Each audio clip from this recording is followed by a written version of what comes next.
Okay. So welcome back to part 3 of part 1 of the preparation. The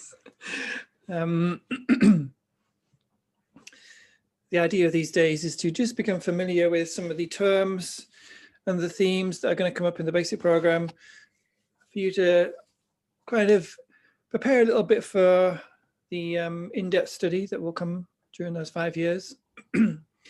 And ask some questions, and if I can help, if not, we'll find out from Tarchin, etc. later on. I hope you spend a few moments at the beginning of this session to re-establish our motivation.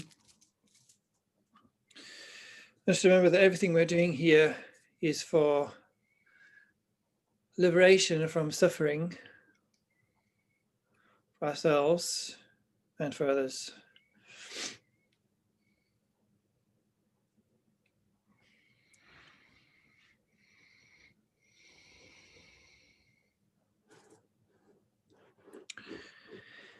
So with that in mind, are there any questions that might come up over the lunch hour or things you want us to touch on that I haven't got planned? I don't know.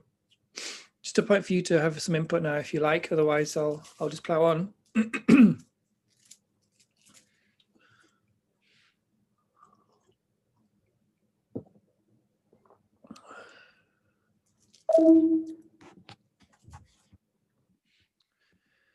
Okay, then let me share my screen with you and just let's see where we are with the the day. So here we are in session 3, 2 to 3:15. The Four Noble Truths, the third and fourth Noble Truth. That's what we're going to look at today. And this is the truth of cessation and truth of the path. And then the fourth session will be a bit of BP information, a bit of summary, some dedications, etc. So here is the blueprint for everything the Buddha taught. Basically, everything the Buddha taught will fit into these 4 at some point. Here was the first teaching, and it all comes back to the Four Noble Truths. So if we get a grasp on that, then we've understood, how the Buddha is approaching everything he taught in those 40 years. But here we're looking at the third Noble Truth now, which is the truth of the cessation of suffering, which is the good news. Hurrah! So there is an end to suffering. If you remember in the Buddha's life story, you're seeing those 4 signs of sickness, aging, and death. The Buddha found that it was actually possible to remove those sufferings. It wasn't just a fantasy. It was actually doable, and he achieved it himself. He achieved that liberation. So then he now explains it to those people who are interested to experience it for themselves. So let's see what the Buddha said in the Sutra about the third Noble Truth. It is the complete cessation of that very craving, giving it up, renouncing it, emancipating oneself from it, detaching oneself from it.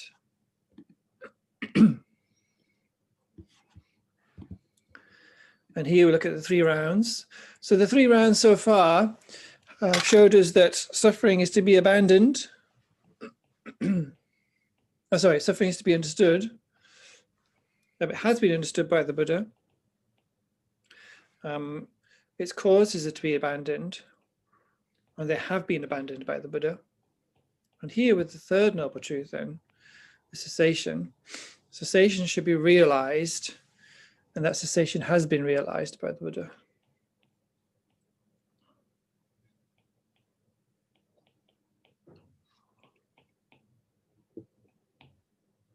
I was just putting in a bit there, the third one, what is accomplished, in case you're wondering. So a cessation is a grand title, isn't it? Just a word that means something has stopped, something is finished. Nothing grand to it, just means that something's ended. And what has ended in particular here is the second Noble Truth, right? That's the sequence. So what is it? You tell me, what are the 2 things that have been ceased? It's not a way to say it in English, but anyway, what are the 2 things that have stopped?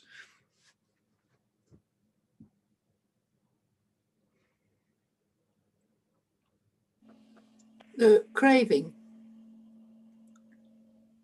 Yes, but I'm looking for these two terms that when you hear the second noble truth, you need to think two things. What are the causes of psychic existence?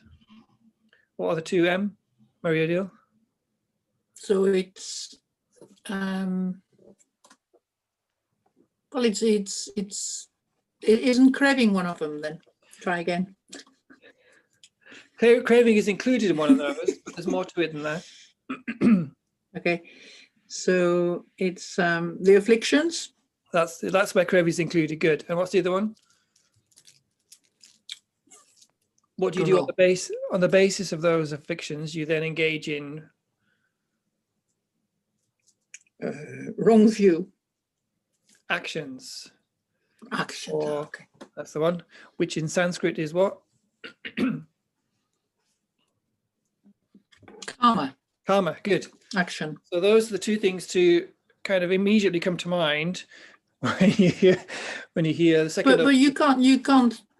Sorry, so I'm confused there, Carrie, because I can see the elimination, cessation of afflictions, but karma as action. Okay, not cause and effect. So the law of karma was the law of karma. Yeah. So that's a good point. That's a good point to bring up, because we're not eliminating the law of cause and effect, are we? That's still going to go on. It's like you can't eliminate, physics. When you discover physics, it's not you're going to have a cessation of physics. So karma and afflictions, when you think about second noble truth, is something specific. It means, karma that is going to keep us in samsara. Because there are also actions that, liberate us. And the Buddhas also engage in actions, don't they? So, when we get to Buddha, it's a little bit more complicated, but we're not going to stop. All that we stopped is the things that keep us trapped, the actions that keep us stuck in upper and lower realms. So karma and afflictions is both the positive and negative actions that keep us in the higher and lower realms. So once you've got rid of the karma that keeps us in higher lower realms, all that's left is the actions that, would bring about enlightenment, liberation. Yeah, so that's a good point. Thanks, Em, for bringing that up. But you need to bear in mind those two, karma and afflictions. Yeah, so that's what the cessation is here of number 3, is the third noble truth, is the elimination of ignorance, afflictions, and their seeds, liberation, eliminate in the, that's the first level. So here I've got on this slide, what we're going to introduce here now is 2 levels of enlightenment, which I've already mentioned this morning.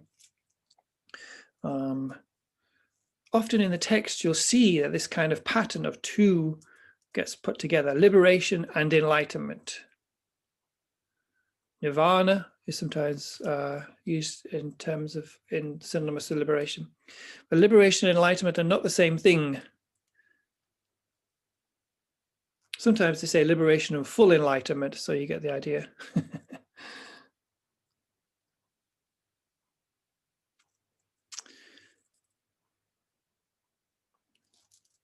So when you have removed all the seeds in the mind of the afflictions, and therefore all the afflictions have also gone, and once the seeds in the afflictions, that thing which the seed produces, have gone, when all those have gone completely, there's nothing left of those, then you have become liberated from samsara. And you have become, what is that being? You remember that being? What is that being called who is liberated from samsara? Anybody? Soul destroyer. Soul destroyer. Yeah. Soul, something, not Arhat. soul. Arhat is the Sanskrit word, yeah. Foe destroyer. Yes. Soul destroyer sounds like something in a computer game, or like the Death Star destroying the soul. Soul destroyer. I know what you mean. Yes. Foe destroyer. And the foe is what? The foe is the afflictions and the seeds. So ignorance is a kind of affliction in this sense, right? So on the basis of that, you won't create any more actions under their influence because, you know, they don't exist anymore. You've removed them. So therefore, by extension, karma has been ceased also in that sense. Karma from those, anyway, those afflictions has been ceased. With me so far? But there's something left in the mind, believe it or not. When you're a photo destroyer on our hat, there's still something left. What's left is what's called the imprints. I can't remember the Tibetan term, backchak or something like that. So it's like, you know, there's different analogies for thinking about those. If we're talking about seeds when you're planting things, you know, if you put a seed in the ground, but they take the seed out, you still got like a little groove left where the seed was left, where the seed was. You can think of imprints like that. Or sometimes the texts talk about a strong smell in a jar. When you remove garlic from a jar, for example, the garlic's gone, but you still got this essence of the smell left in the jar. There's analogies, you know, we're not talking about physical things here, we're talking about the mind. So it's not actually a seed, but it's just a way to get hold of the idea, the concept. Right. So when those imprints have also been removed, then you become a what? What's the person called then? Buddha. Buddha. Exactly, Buddha. So those are the two levels of cessation that we're aiming for. There's other kinds of cessation, other kinds of stopping, right? But we're just going to concentrate on those on mainly. Like, for example, you know, we can temporarily stop an affliction, which is great. You know, let's think about Shantideva's patience chapter in the Bodhisattva's Deeds, where he says, be like a tree, which means basically as soon as affliction is running, you just kind of stop and put everything on hold until that kind of aura, if you like, or that presence of the affliction is gone sufficiently so you won't do any more actions. It's like you just kind of pause and wait until the energy of that is gone, and then you'll continue. So those kind of antidotes, there's a whole host of them, help us between now and direct realization of emptiness time, now between us becoming Aryas. We can do those temporarily, but they're only temporary because we haven't got rid of the seeds, so they're all still there. It's just we're not letting them kind of grow. We're not providing the conditions, if you like. Yeah, it's like we're keeping the seeds in dark rooms so no sunlight or water can get in, so they're not going to grow. But all the seeds are still there. Now, permanently to remove them is what we're aiming for in the end, because we don't want them at all. So that happens when we have what is the mind that is actually going to take the seeds out in the end.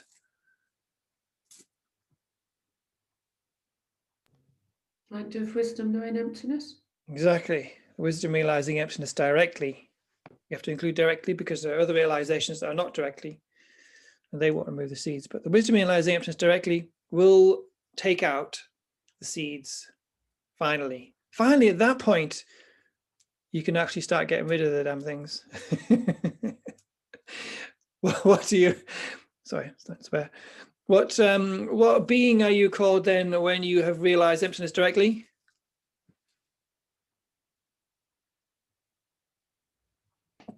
Arya. An Arya. Arya being, fantastic, good. So when you're an Arya being, you finally have, well, I always thought like analogies like that, you finally have the power tool that'll get things done. You know, you have that tool which will actually remove them. And with the other side, which is bodhicitta, which is like the fuel that goes very, you know, it becomes very powerful. You can move those seeds. You don't need to be a bodhisattva to remove the seeds, but the bodhisattva has this, you know, big, powerful fuel that goes with it. Anyway, so at that point we can remove the seeds so they don't ever come back. That point, then, when we have the wisdom realizing emptiness directly. Oh, I'll leave that. I'll say that till we come to the chart because it's a nice chart that explains it. So I'll move on. We're all clear that enlightenment is not a place, right? Not a place we're going to. There's no somewhere up in the clouds there where all the Buddhas are sat looking down on us. It's quite a nice romantic idea, that, isn't it? The Buddhas are out there watching us up in the clouds. Above the ozone layer somewhere. But, you know, enlightenment is a mind enlightenment, well, I have to be careful because in debate you might get stuck in some of these things, because cessation, remember, is a permanent phenomena. So our mind is not a permanent phenomena. Anyway,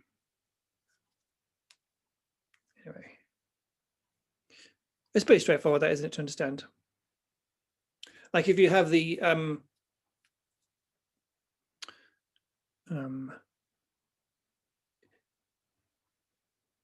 if you have the experience of wisdom realizing emptiness directly, you know, that is a wisdom that you have. So you could say that you got to a certain level of cessation at that point, haven't you? You'll never again believe. You can never again believe in ignorance at that point. You can never go back. The ignorance is permanently removed. So that's a state of mind, right? And all these levels of realizations and minds that we're generating, and they get more refined and more clear, more seeds, and the afflictions go. Eventually, all the afflictions and all the seeds go completely, become an arhat. And then all that's left are those imprints, and they all go eventually, and then become a Buddha. These are all levels of purity, you could say, levels of cleaning. Yeah, that's all it is talking about here, just cleaning. So liberation and enlightenment, then, get used to hearing those two phrases, liberation and full enlightenment. What is the afflictions in the minds, the obscurations in the minds then that stop those two levels happening is categorized into two here. Afflictive obscurations on the left and knowledge obscurations. Obscurations is just a way of describing something that's creating a barrier between you and liberation, between you and enlightenment. Yeah. So what stops you becoming liberated, because stops you becoming an arhat, is the afflictive obscurations. So let's go through these lines together. So the type of obscuration, the first one is afflictive obscurations, and what it includes: the ignorance grasping at things as inherently existent. We know that one, right? And the other afflictions arising from it, etc. You should also say the seeds in there, but I'm not sure where this chart comes from, some of the FPMT material. It's not wrong, it's just, you know, there's a little bit in there as well. Ignorance and the seeds. Does that all make sense? Quite straightforward, right? The result of abandoning that then is the attainment of liberation or nirvana, and someone who attains that is called an arhat, foe destroyer. So now we see all the pieces coming together, right?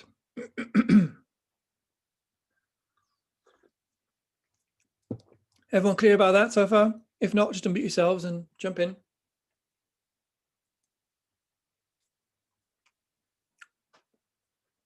The type of knowledge obscuration, which is knowledge obscurations.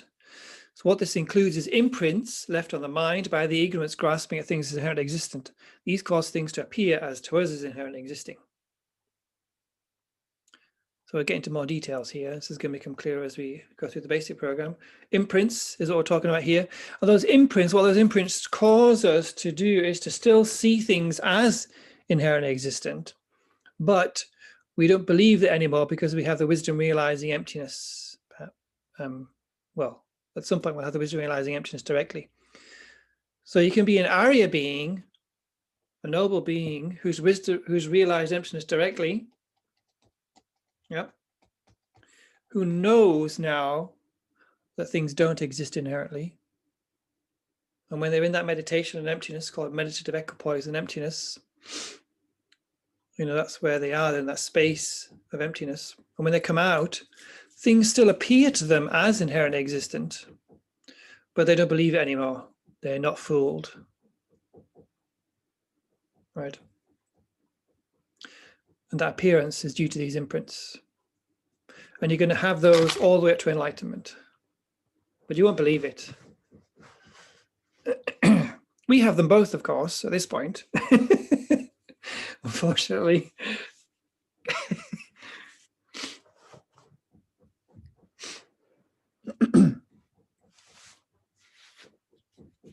So the result of abandoning the knowledge obscurations is the attainment of complete enlightenment. One who attains these is a Buddha. Oh, this is also here referred to as a Mahayana Arhat, which is interesting. I hadn't heard that before.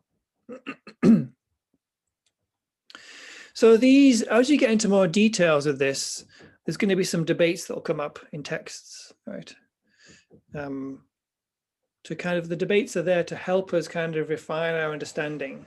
So you have to know at least the thesis of what's going on first. And then somebody will say, well, what about this? And they'll say, but no, this means this, not this. And then you kind of debate it and discuss it and pull it apart. So you kind of really get clear what it means, these two obscurations.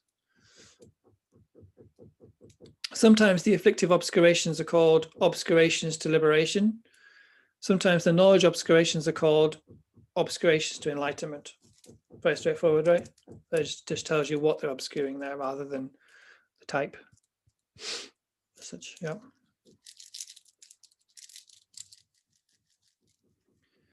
Let's move on.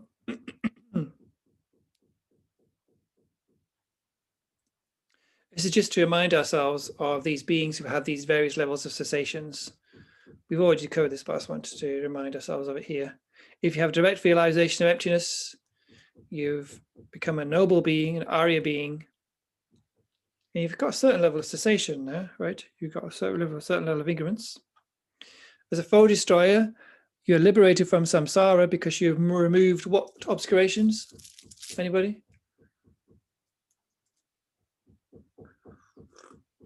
Emotional. Sorry, Christy, you. Sorry, I said afflictive. Afflictive obscurations, good. Amanda, what are the afflictive obscurations? Things like emotions, negative mental factors, negative emotions. Yeah, and Karma. No. And what's left by those? the stains. The seeds. The seeds. Yeah. Yeah, stains. You could say stains, I guess. Yeah. Yeah. Good. Then, as an enlightened being, that is the final level of cessation, you could say, right? The enlightenment. You become a Buddha, awakened one, liberated from both types of obscurations. So, somebody else then, what is the final obscuration then we're liberated from? Knowledge. Knowledge obscurations. Good. What are they? They're the Imprints. imprints. Bits of what? They're the imprints left from realizing ignorance, from the afflictive obscurations. Yeah, exactly. Imprints of ignorance. We could just keep it simple. Yeah. Imprints of ignorance. Great. So let's just look at these words from Sangye Kadro, who put together some of these notes actually for this course. Some of the main difference between, an arhat who has attained personal liberation and a Buddha is that the former has the cessation of only the afflictive emotions, ignorance, etc., but still has the imprints of ignorance. Whereas a Buddha has eliminated even the imprints. Therefore, there is a difference between them in terms of the truth of cessation. The cessation of a Buddha is more complete than that of an arhat. That in bold there is my editing. Alles klar, yeah.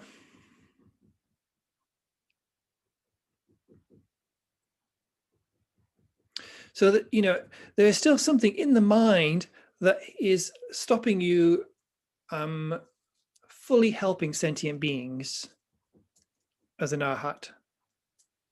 Those imprints of ignorance are still causing some way of stopping you helping sentient beings.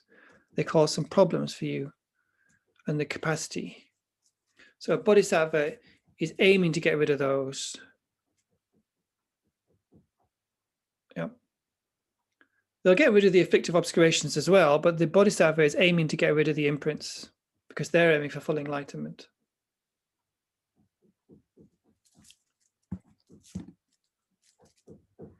So meditations that you do then for the Third Noble Truth.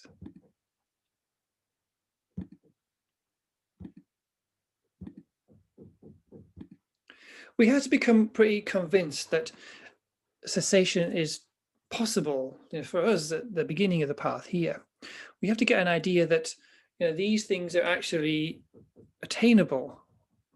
And there's some things meditations that are going to help us get there. So the first one here, try to see that delusions and suffering are impermanent. Impermanent moment by moment, but also impermanent the fact that if they have causes, those causes can be stopped. Therefore, the result can't arise. So if you get a grasp on that kind of equation, then we can see that the permanent cessation of those is possible. Because if you permanently stop the causes, then the result can never arise again. Logical, right? So we can take refuge in the law of cause and effect. Try to see that this is number 2, try to see that there are methods to deal with them. So we're not stuck with these. There are methods, both temporary and permanent, that will help remove suffering and its causes. This is the whole part of number 4, the fourth noble truth. But there are methods. It's not we're just guessing. The Buddha's not just saying it's possible, and then off you go. He says this is how you get there. And those methods do exist. Whether we've realized them or not is a different matter, right? But we know that they're there. Everything we need. Actually, something we think about in practice and rebirth, we have everything we need. Not only do we have the outer conditions, which is the Buddha, Dharma, Sangha out there helping us, but we have the inner conditions, our own wisdom, our own perfect human rebirth. So it's all there. That's number 3, that these methods are available to us. We have access, we can just Google anything these days, from your own flat, and then you can find anything you like. It's amazing being alive in the 21st century. We don't have to travel anywhere. We can just sit in front of a computer. Can you imagine, in the olden days, in Buddha's time or in Atisha's time, Tsongkhapa's time, just to get from one place to another to see a great teacher, you take your life in your own hands, because traveling in those days, blimey, to go from India to Tibet, for example, Atisha did, was perilous and people died. So we're very fortunate. We can just, log in and see anybody around the world. See it's all in the Dalai Lama, 3:30 in the morning, mind you, but we can watch them later. Or we can, listen to Osul talk this afternoon at 5 o'clock, for example. He says, we are not Shantideva. So it'll be interesting to see what that's about, 5 till 6 today. You can listen to that on YouTube.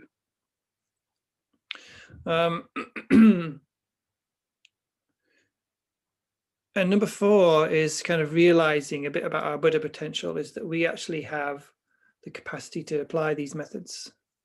We have everything we need. We are able to apply these, and it doesn't cost us anything, it's free. We just have to study, meditate, and then that's it. That's all you need.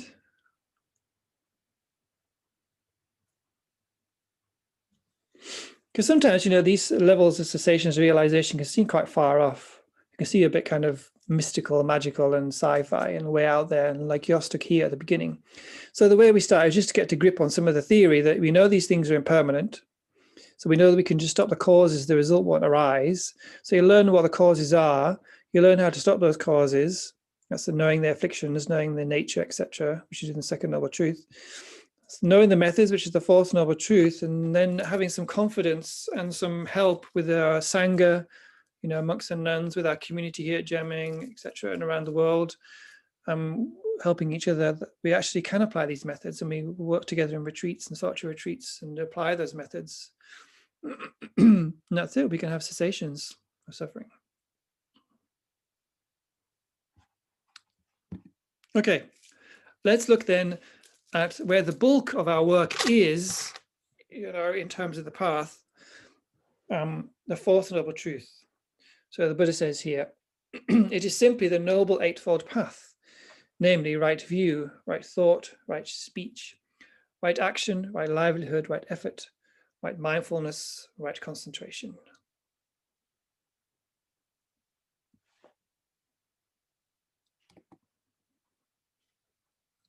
So we look about the 3 rounds to explain this fourth noble truth. The path should be practiced. That's the final piece of the puzzle.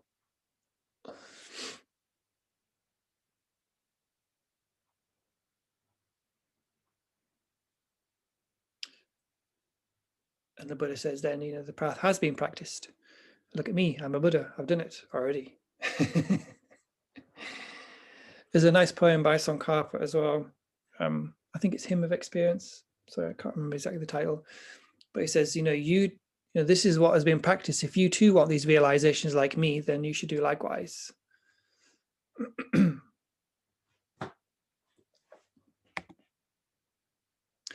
So path, what is a path? You have to keep in mind that a path in this context is a mind. It can seem like, conceptually, it can seem like we're talking about something else, like a road or a book or I don't know. But you have to remember these are all minds. Can I just ask, Kerry, because this morning we were saying about paths being vehicles. Yes. Like you were just saying it can be a road. So we have to be aware of context to work out if we're talking about it as a vehicle or as a mind. Yeah. I mean, there's no contradiction really, because if we're talking about, like, say, here a vehicle, here a vehicle is working for individual liberation. That's the vehicle, if you like. The path is taking that person from unenlightened, where they're going from, to individual liberation, from liberation from samsara, for their own welfare. But the path itself, the vehicle itself, like the path itself, is all the minds. It's like minds one after the other, bam, bam, bam, bam, bam. So that's how they get there. So yeah, it's slightly different concepts there. You're right, Lynn. Yeah. But So no, thank you, because I was just wanting to get that clear in my head. Thanks. Yeah. Good comment.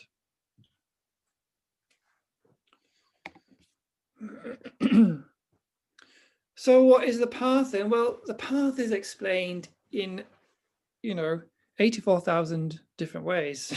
So it's a lot of different ways, depending on which lineage we come from, which teacher we're looking at, which particular type of lineage we're looking at, etc. Here are some examples. The Noble Eightfold Path the Buddha explained earlier.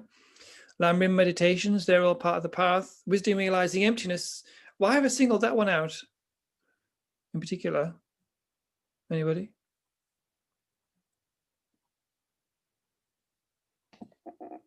Is it because this will lead to liberation? Yes, exactly. That is the important one for liberating ourselves from samsara. So all the other minds, like generosity, patience, ethics, refuge, bodhicitta, welcome to bodhicitta, but other ones, are important, but only the wisdom realizing emptiness is the one that can remove the seeds and the afflictions in the end. Having said that, the most important mind of all is bodhicitta. So we'll look at that in a minute.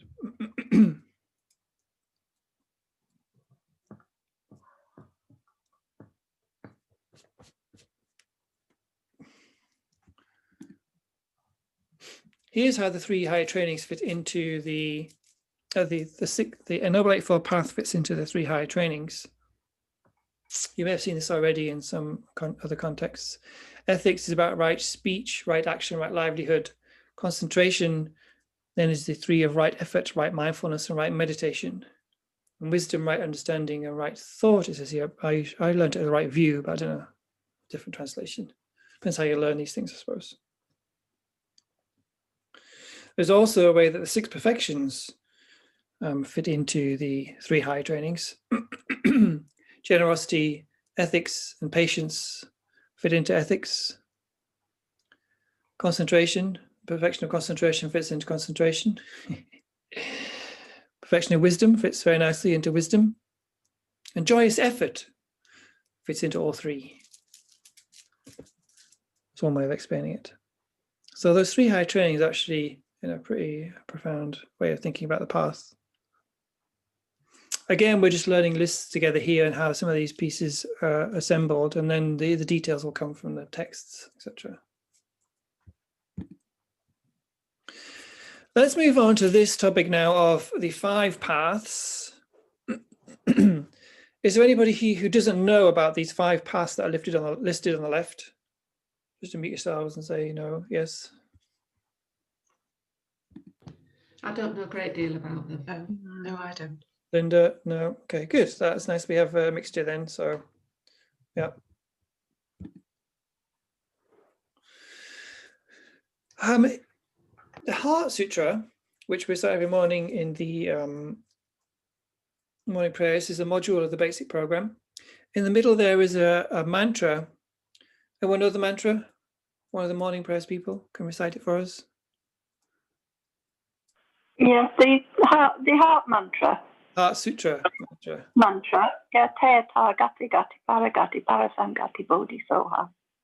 Great. Yes, Holiness explained that the Buddha there was indicating the 5 paths. Gati is the path of accumulation, Gati, path of preparation, Paragati, path of seeing, Parasamgati, path of meditation, Bodhi, awakening, path of no more learning. So that's interesting. When you recite the Heart Sutra, those paths are there. Okay, so this is part 1. The next chart gets really complicated. So get a grip on this first, and then we'll go to the complicated one. Yeah. So this is not, again, this is not a place we're going to, it's just levels of realizations, right? And yeah, so accumulation, it's called that because they're accumulating. So there's another different translations for it in different texts. I don't have a copy here, but there's another way of saying that. Path of accumulation. How you get to this point of the path is you have to have uncontrived renunciation and the mind of enlightenment. That is bodhicitta. So this is obviously talking about the bodhisattva or the Mahayana 5 paths, right? Because the Hinayana practitioner wouldn't need bodhicitta.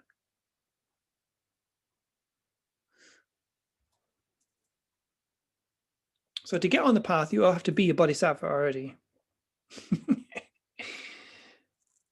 So it's probably, you know, I'm not even on the path. I'm way, way back, but there's different, this is just one way of putting the path. You know, the path has many stages, but here we're talking about specific stages.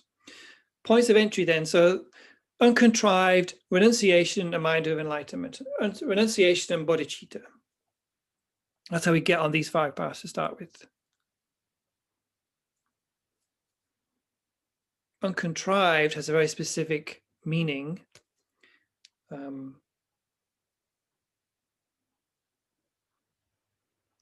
I might let Venerable Tarchin explain that. Let me get there. Better. You have a realization of emptiness though on the path of accumulation, but it's inferential. It's not direct. And that's arisen from here in contemplation, but we don't worry about that. But anyway, just know that the realization of emptiness at that point is inferential. And also the next one is inferential. It's not direct yet. Yeah. It means it's like there's a mental image between you and realizing emptiness yet. You still haven't got to it without any conception. You're still getting it through some conceptual models. You haven't got it directly yet. Path of preparation is the next one. Oh, by the way, all these have different divisions as well. Let's just get the main layout first. Path of preparation.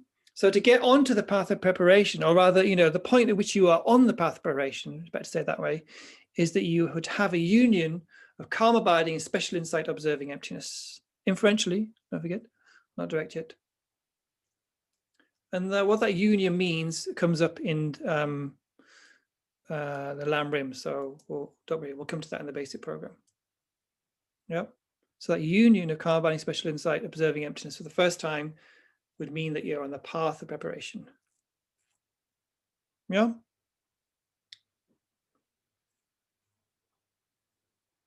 Path of seeing is where you have what for the first time?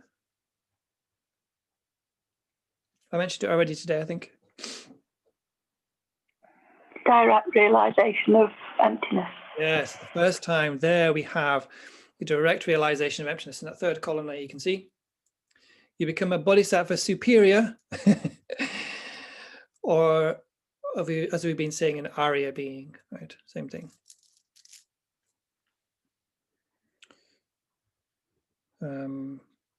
And at that point, then you are abandoning the afflictive obscurations. Don't worry about acquired and innate.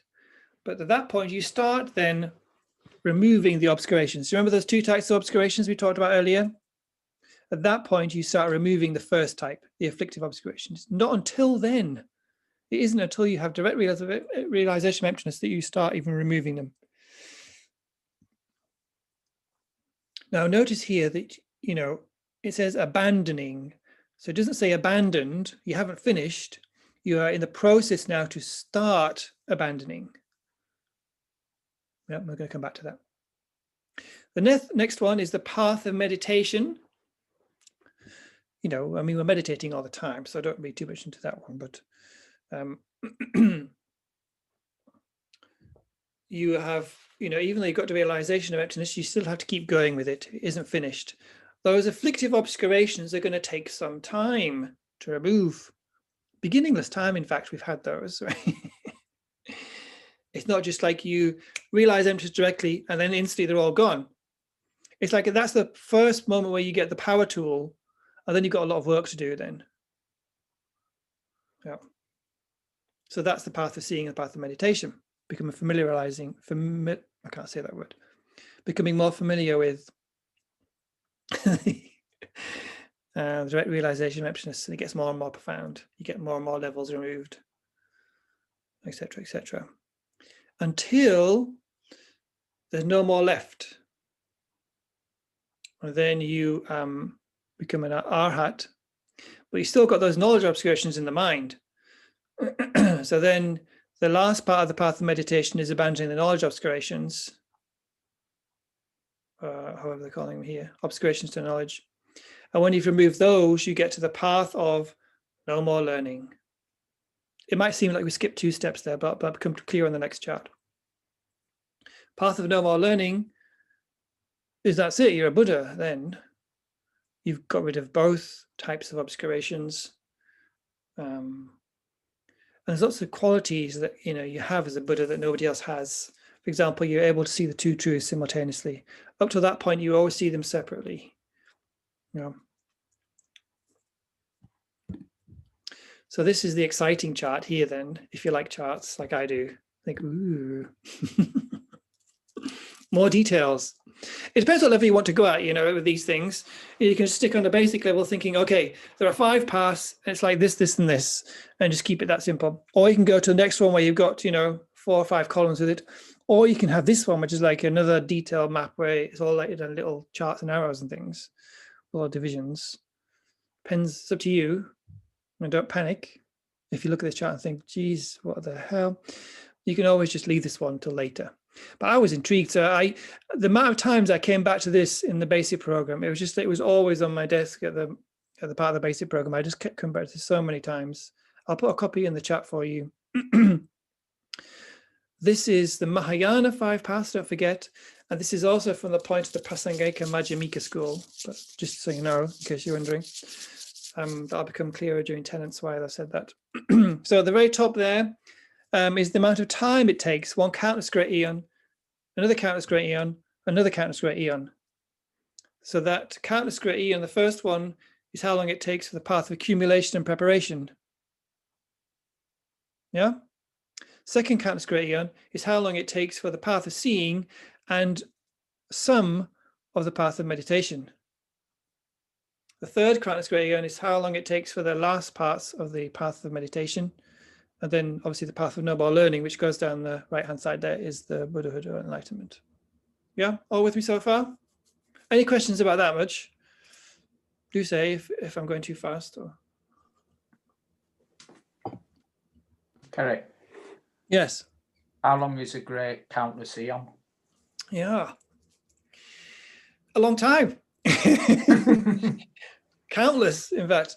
An eon is a certain amount of time. A countless eon is another length of time, and a great countless eon is a whole host of other lengths of time, right? So it's going to take a long while. So it's different ways of thinking about this. It is a measurement of time, absolutely.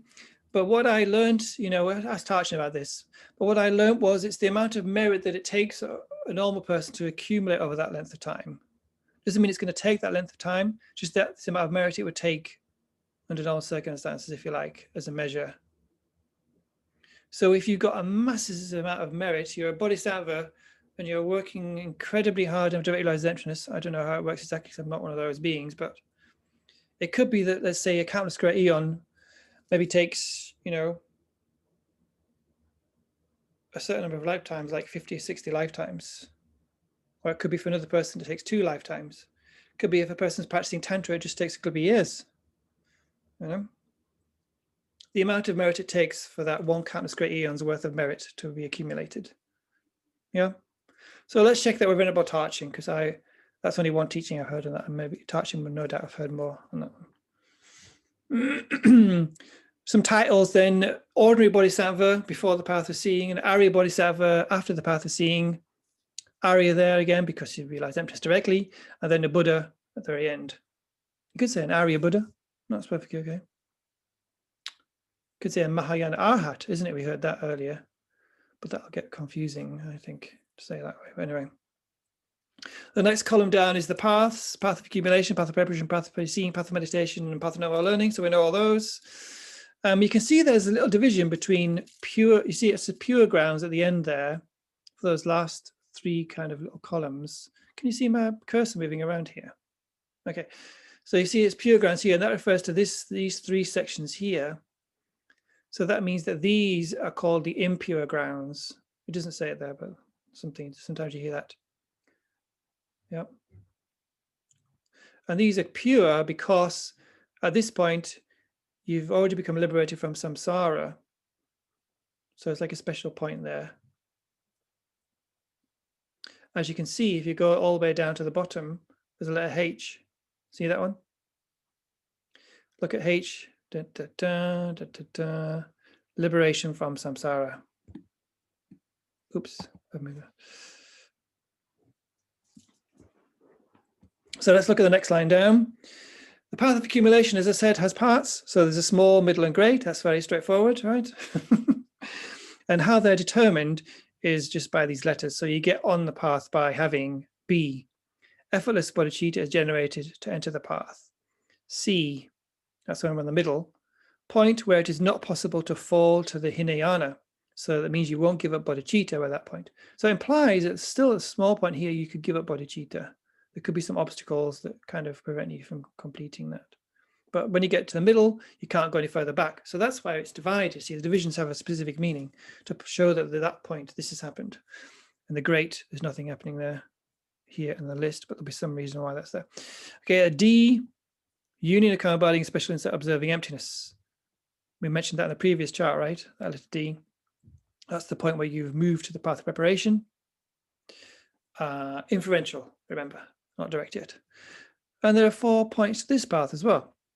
Heat, peak, forbearance, and supramundane, that SM stands for. Supramundane qualities. Different translators have different ways of saying that, but I think that's the one that Tarchin will probably use. Supramundane qualities. Again, different points there. E, roots of virtue cannot be severed. We'll ask Tarchin what that means perhaps. F, no more rebirths in lower realms. Letter F, there's another level here. And then we're on to the path of seeing. With me so far?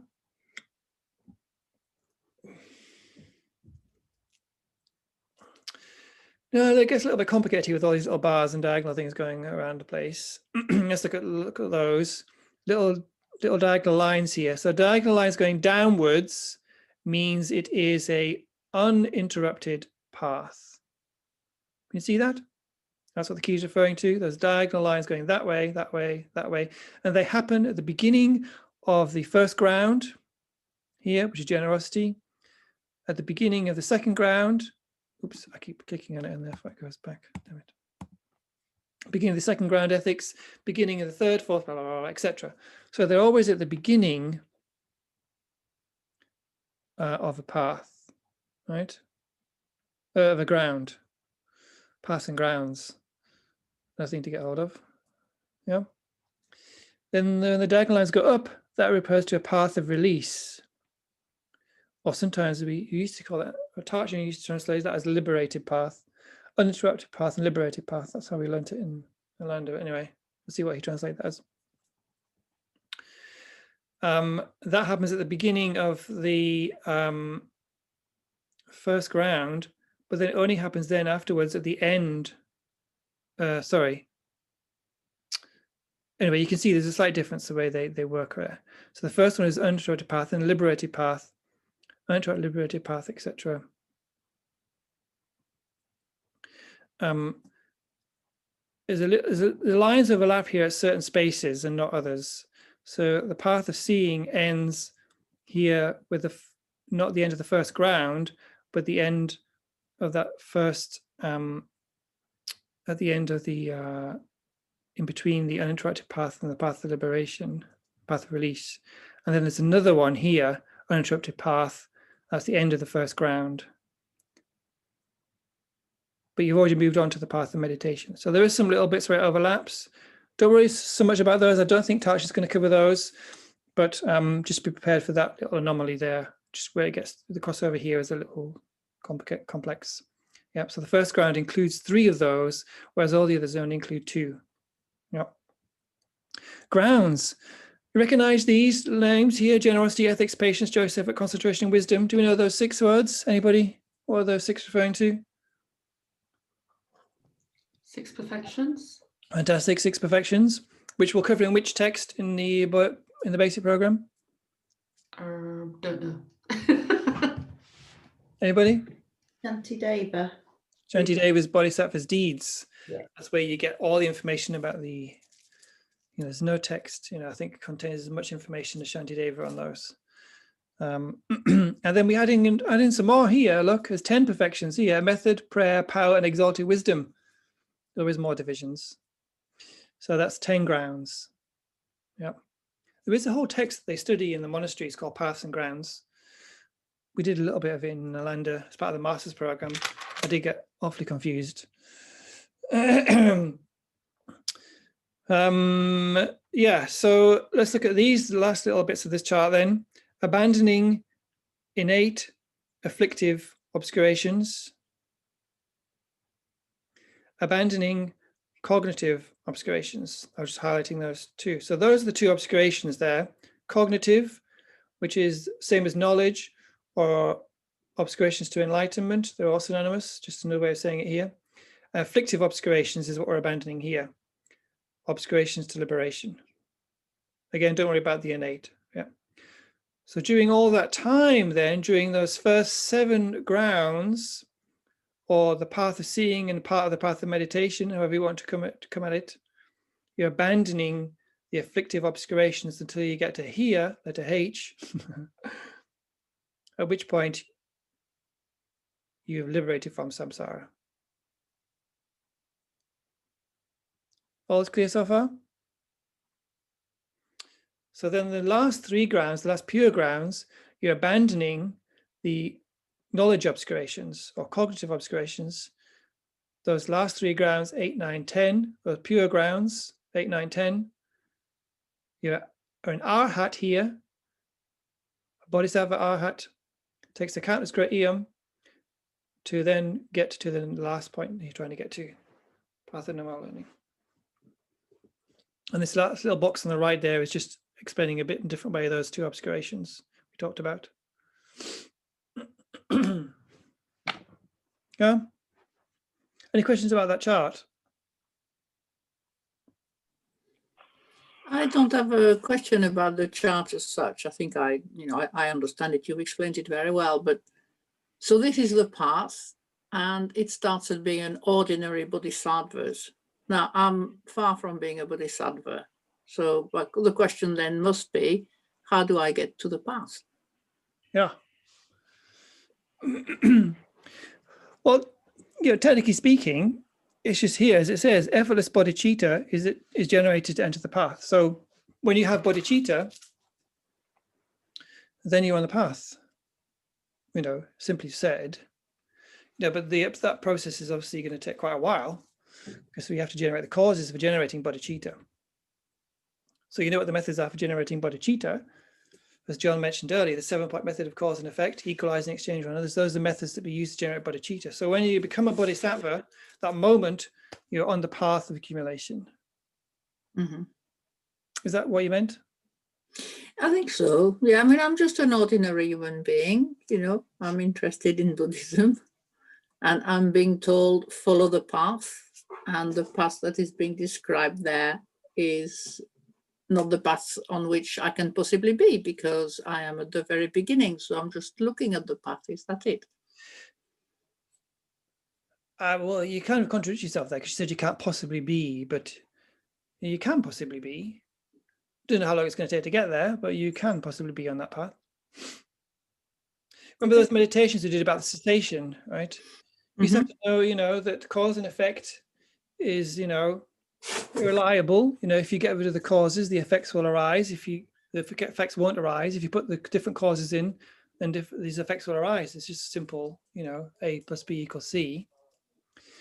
It's just that, you know, and it's motivated by the fact that you don't want the suffering, and not only that, but you don't want others to suffer. So it's like, you know, the time doesn't really matter. You're in it for however long it takes, you know, because sentient, you care about others and you don't want them to experience suffering. So you'll just do it. It doesn't matter if it takes 68,000,000 great countless eons, you know, because every step you get between now and then will become a degree happier. So, you know, it's a win-win situation. Okay. Yeah.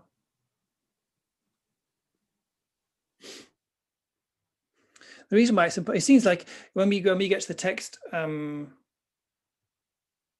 for Clear Realization, you know, we sit in a lot of detail, and even the master's program, we sit in a lot of detail thinking, why on earth am I talking about all these levels of bodhisattvas, which I'm nowhere near, you know, and lists of all these great realizations. You're thinking, well, I haven't even got one yet. And it feels like you're just, you know, in fantasy land because you know you're nowhere near. But after a point, it becomes like, actually, I can see how some of these are connected from where I am. I can see some of the causes I'm creating now is a bit like that one, a bit like this one. With a bit further along, it's going to blossom into this, or it's going to be like that. It is a bit like you're too far ahead of yourself. I appreciate that. But some of the texts are going to refer to these paths. So it's just like getting to a map in your mind of what they're talking about when they say an Arya Bodhisattva. Whereabouts are we talking about on the 8th, 9th, 10th grounds? What the hell is that? So you got a little map, you know. What are they talking about when you got to path of seeing? What does that mean? You've got a little map here to show you what they're talking about. Yep.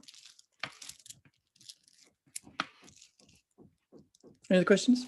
John, is it you?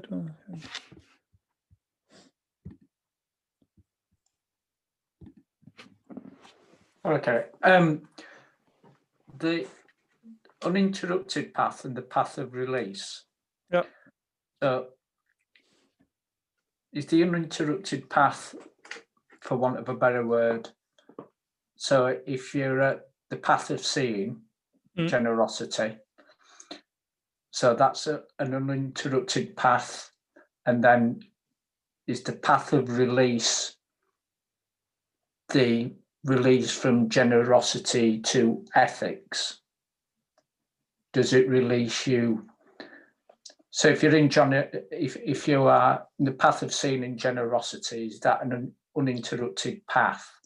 And then the path of release is from that one to the next one, or am I wrong? I think maybe you're reading am I misunderstanding the part? The uninterrupted has a very specific meaning, but I won't go into it here. It's more that uninterrupted path and path of release or liberated path is when you're in this meditative equipoise and emptiness, when the Arya being is focusing on that emptiness so profoundly that only emptiness is appearing and everything else is kind of disappeared, or like literally empty, right?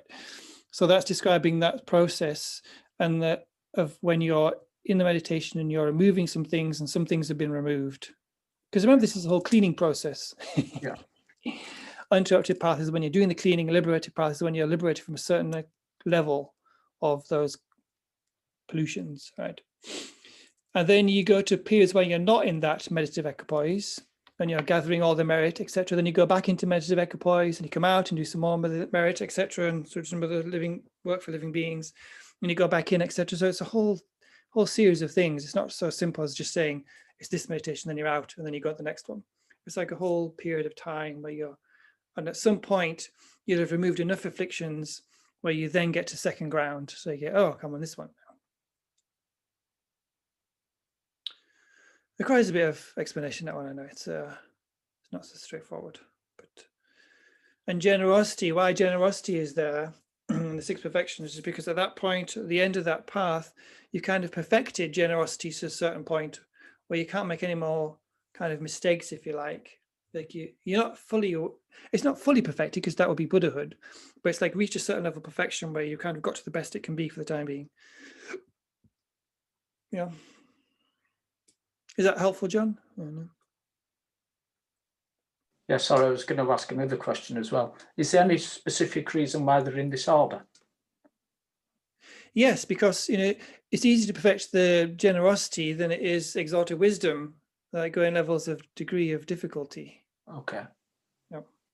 Yeah, thank you. Kerry, I've got a question.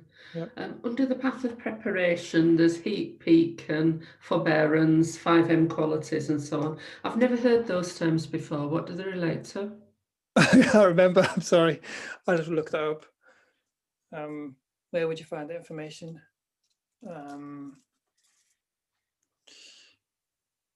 I'm sorry, I can't remember. That fourth one is called. That fourth one is called supreme mundane qualities. That's not a number. Oh, right. Okay. Looks like 5M from me. I'll turn myself sideways. Yeah. Thank you. Well, that's touchy when it gets to that one, but I can't remember. I'm sorry. Anything else? Can I ask something? Do you think? Yep. Do you think that this is mainly for the ordained Sangha rather than lay people?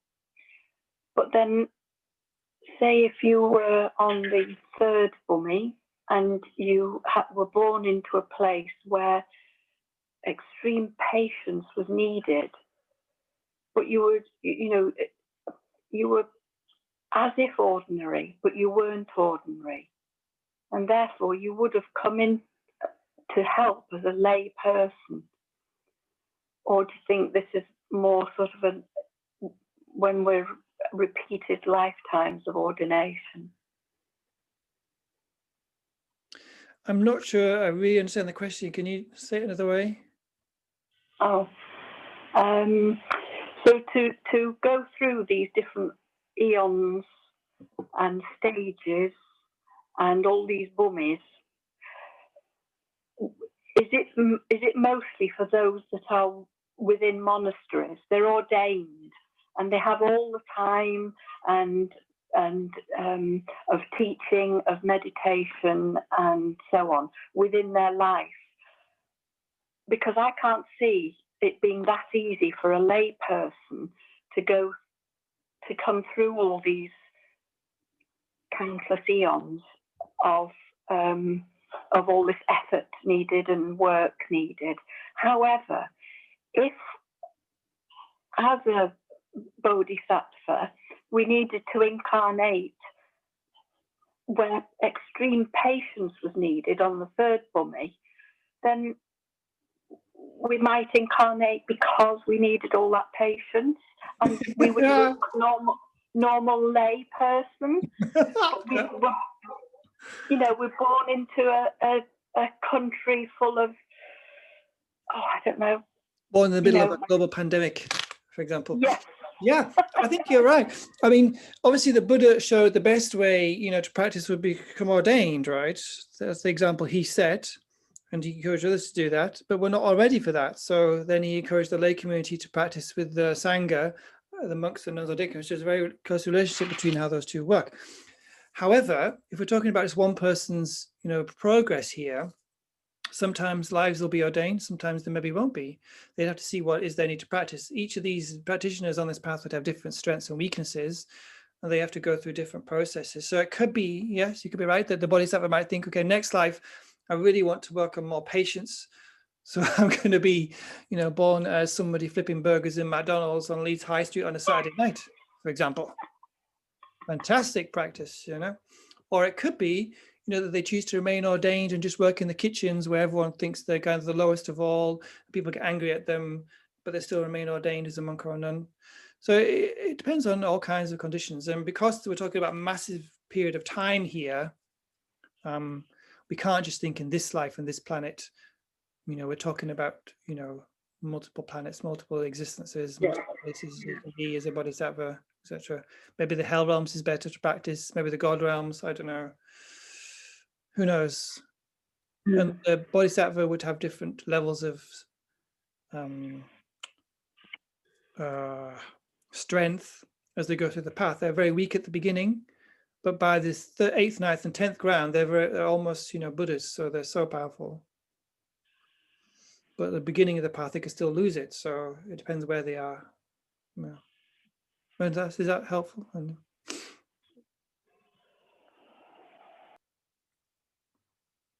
We've run over a bit, but that's okay, because I think these questions are helpful. We can do a shorter session next. Any other questions? I've got a question. Your small scope and medium scope kind of topics and learning, is that almost in that A, like the pre-effortless bodhicitta? That's where you're doing your small scope and your medium scope stuff, and then you and the beginnings of the great scope, and then when you've really kind of got that great scope almost nailed down because you've now got your effortless bodhicitta, that's then as you kind of go coming into your path and accumulation. So you've almost got those paths before this path. It's great. You're really testing me. It's fantastic. It's like my exam, this one. So this is the Mahayana 5 paths. So to get on this one, you have to start with bodhicitta. So for Hinayana version of these 5 paths, you don't need bodhicitta. So you could be on there right from the beginning. With renunciation, you need renunciation, or that. Remember in the previous slide, we saw you need effortless renunciation to get on the path. So for the bodhisattva, if you're not practicing the bodhisattva path, you don't need that at all, right? You still have a lot of compassion and a lot of love, of course. I'm not saying that, right? Now for the bodhisattva then,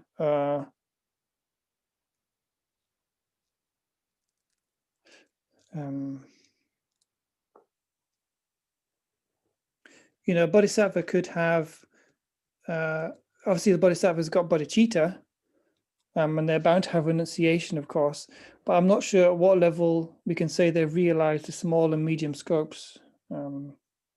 Yeah, I just think when you're reading this, looking at where you start, it's almost like you have to have gone through those bits that are shared with small and medium before you kind of even take your first step on. Well, not necessarily, because I mean, a bodhisattva obviously has different levels of having bodhicitta, of course. But here we're talking about bodhisattva, so we know they have uncontrived bodhicitta. Yeah. So we know that they're working for full enlightenment for all living beings, but they've still got to do the practices of the small and middle scopes. They've still got to abandon the 10 non-virtuous actions to get their precious human rebirths. They've still got to practice the 3 higher trainings to become liberated from samsara. So the bodhisattva still has to do those. Yeah. So the bodhisattva could be on the small path of accumulation, but doing practices of the small and middle scopes.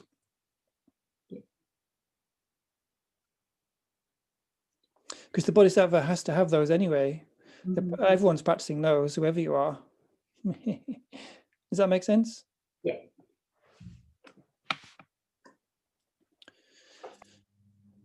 Ooh.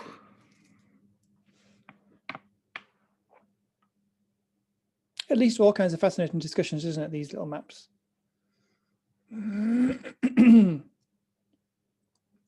Let's have a little break then. Just the final slide that goes to this one is that the meditations that you do for the path are all the meditations that you do for the path, so it's like all those meditations that we've been doing, even though they relate to specific parts of the Four Noble Truths, actually they're all parts of the path. Reflecting on suffering is also a meditation that you do as part of the path. Interesting, right? So let's have a little break then. Let's come back at, what's that, 15 minutes? So what is that?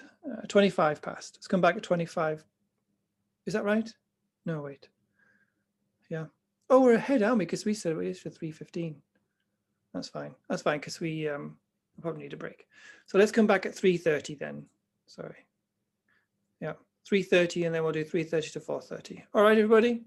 Thank you. See you later.